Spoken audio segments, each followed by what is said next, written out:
দাদা এবার তুই বসে পড়। উঠিয়ে দে। Thank you very much. আমাকে তোলার জন্য তো একটা ক্রেন আনতে হবে মনিরা।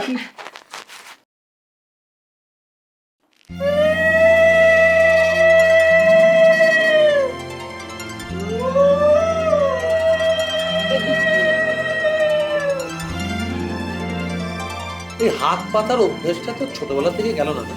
ছোটবেলা থেকে হাত পাতা দেখ এটা যুগ যুগ ধরে হয়ে আসছে। দাদারা বোনদের রাখির দিনে ভালো ভালো গিফট দেয়। শোন, আমি না তোর জন্য কোনো গিফট কিনিনি। আমি তো জানতামই না তুই আসবি। এবছরের জন্য ডিউস দিই। তাহলে আমি যা এনেছি তোর জন্য সেটাও আমি দেব না।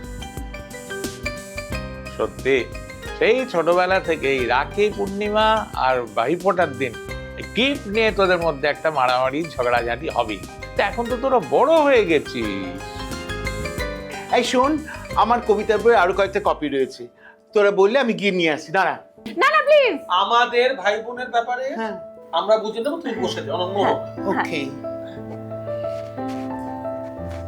দেখ তো পছন্দ হয় কিনা। Wow, diamond earring. হ্যাঁ, তোর জন্য আগেই কেনা ছিল, যদি হঠাৎ করে তুই টপকে যাস তাই। দাঁড়া, নে তোর পছন্দের ব্র্যান্ডেড শার্ট। হ্যাঁ, এরকম দেনা পাওনা কখনো দেখেছি? আমি গিফট না দিলে ও আমাকে দিত না। অদ্ভুত। ইস, আমারও যদি একটা বোন থাকতো।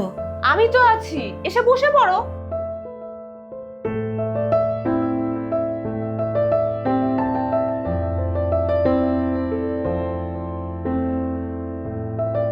বলতেছিলাম যে আমি যদি তোমার কিছু দিই তুমি নিবা তো?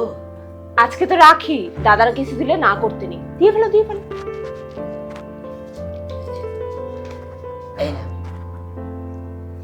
তোমার দাদার তো ওইটুকুই ক্ষমতা, এইটা দিয়ে তুমি ফুচকা খাইয়া নিও।